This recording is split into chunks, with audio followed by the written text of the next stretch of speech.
Bienvenidos estudiantes del siglo XXI. Soy Ángel y os voy a intentar adentrar en el mundo de la contabilidad, en concreto de la contabilidad general. Y al ser el primer vídeo voy a explicar un poquito la dinámica.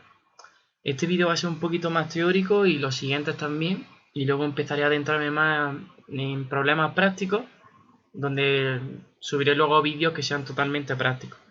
Pero es necesario siempre tener en cuenta la teoría, que va a ser nuestro pilar. En todos los estudios lo debería ser y en este no es menos. Empezamos viendo el índice, donde vamos a tratar los siguientes temas. En primer lugar, el concepto, objeto, fines de la contabilidad. En segundo lugar, nos detendremos en los usuarios de la contabilidad. Y por último, veremos la actividad económica y los elementos que lo integran. En el siguiente vídeo que suba, reflejaré los flujos que hay entre ellos, el marco conceptual y la contabilidad como sistema de información. Vamos a empezar y para ello tenemos que tener en cuenta que la contabilidad, como cualquier otra ciencia, requiere una definición. Aunque a lo largo de la historia podemos encontrar muchísimas, lo que nos interesa es el desempeño que tiene la contabilidad. ¿Y cuál es este? Pues es suministrar información para la toma de decisiones. Esta idea es súper necesaria tenerla clara, porque es la que vamos a pivotar a lo largo de las explicaciones y los próximos vídeos. Tiene que quedar muy clara. Además, hay que tener en cuenta que previamente a definir lo que es la contabilidad, tenemos que aclarar lo que es la perspectiva de estudio, el objeto material y el objeto formal. El objeto material de la ciencia de la contabilidad es que se ocupa de la realidad económica. Esto a lo mejor a algunos suena, ya que es común a otras ciencias, como por ejemplo la economía política u otras ciencias. Y por otro lado tenemos el objeto formal. ¿Qué es el objeto formal? Es la perspectiva desde la cual se contempla dicha realidad, es decir, ese conocimiento cualitativo y cuantitativo. Esto es diferente a la otra ciencia económica, así que siempre hay que tenerlo en cuenta. Una vez que ya hemos hecho estas ideas previas, tenemos que indicar ahora la definición de contabilidad. Para ello, diremos que es la ciencia del análisis de la realidad económica mediante un proceso en el que se recoge y selecciona información económica financiera, la cual se interpreta y registra en unos informes, que son los estados contables, que sirven al usuario para la toma de decisiones. Ahora mismo os quedaréis que esta definición no habéis enterado de nada, pero no os preocupéis que vamos a desglosarla y vamos a ver que en verdad sí sabemos lo que es y que podemos diferenciarla bien. En primer lugar, la realidad económica. Esto debe sonar porque es lo que he comentado previamente. Es el objeto material que tiene esta de la ciencia de la contabilidad y la comparte con otras ciencias.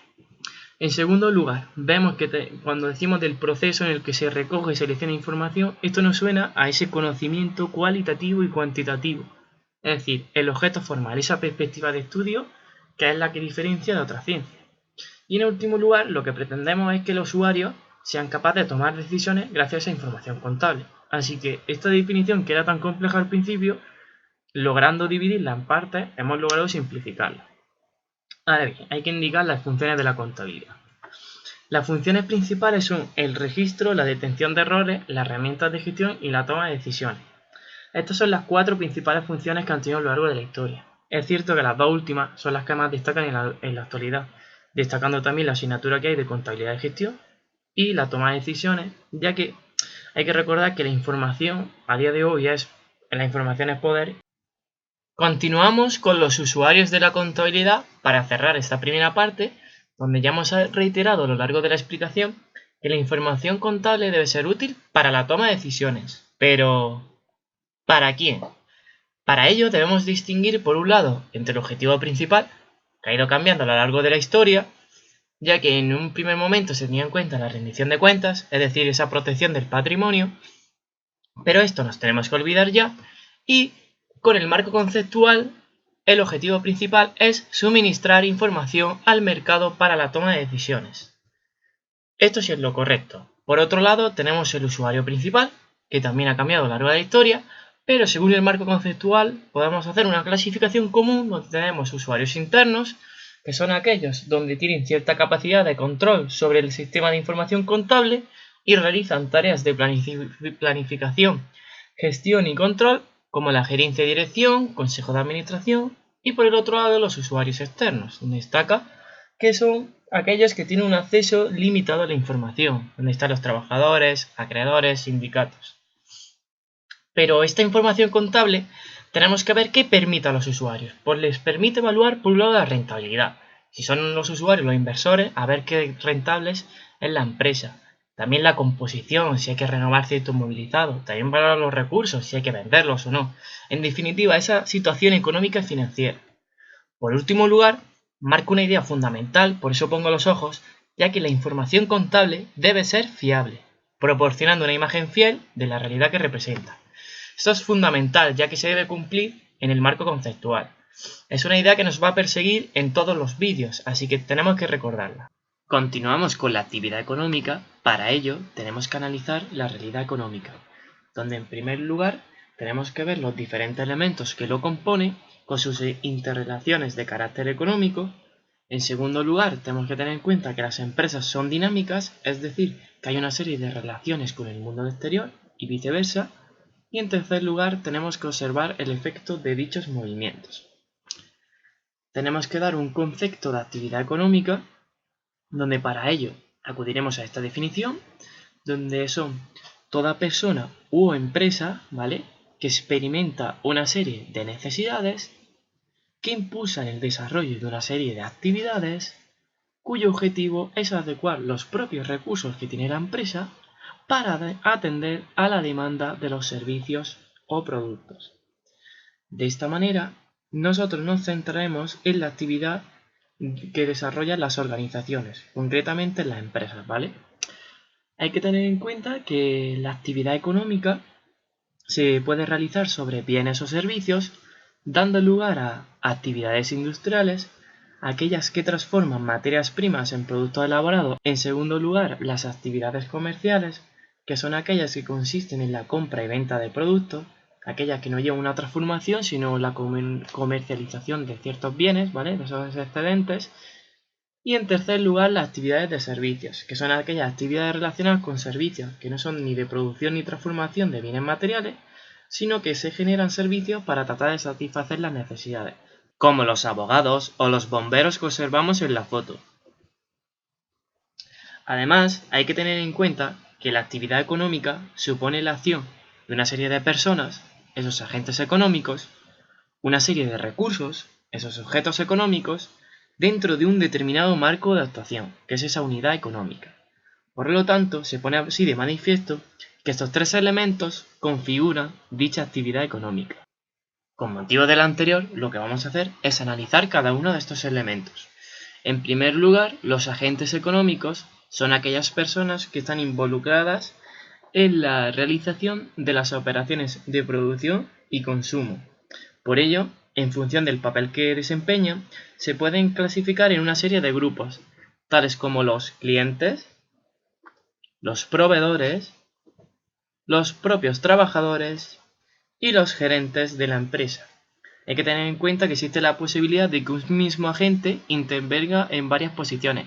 Por ejemplo, un trabajador de una determinada empresa, si consume sus propios productos, es a la vez trabajador y cliente. En segundo lugar, los objetos económicos son los diversos elementos, tangibles e intangibles, sobre los que se realiza la actividad económica. Para ello podemos distinguir por un lado los objetos económicos financieros, aquellos que engloban los derechos, obligaciones, medios de pago y cobro con monedas, débito y créditos. Por ejemplo, un débito puede ser una deuda con los bancos y un crédito puede ser crédito a los clientes de la empresa o a los trabajadores.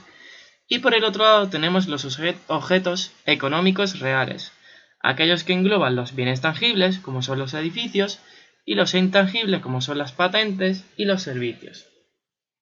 Aquí me quiero detener, ya que quiero hacer una distinción, ya que dentro de los bienes económicos se incluyen no solo aquellos que son los que intervienen directamente en la satisfacción de las necesidades humanas, como puede ser la ropa, los alimentos, los automóviles, a los que denominamos bienes de consumo, sino que aparte de los bienes de consumo tenemos otros bienes necesarios para la obtención de estos, que se denominan bienes de producción, como las materias primas.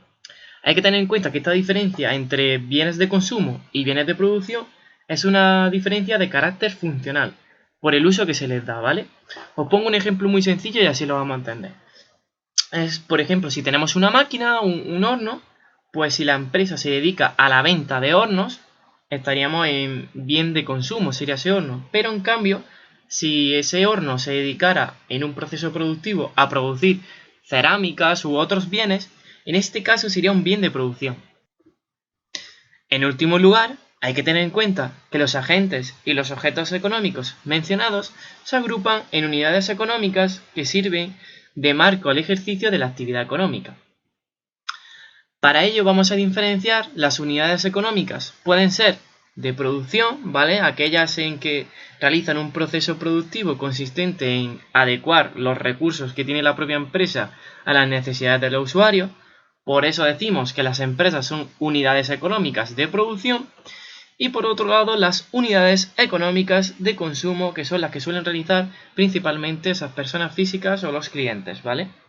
En último lugar, vamos a realizar dos breves tipo test de conocimiento donde tienen 4 alternativas y una de ellas es correcta, para ver si hemos comprendido los conceptos que hemos estudiado.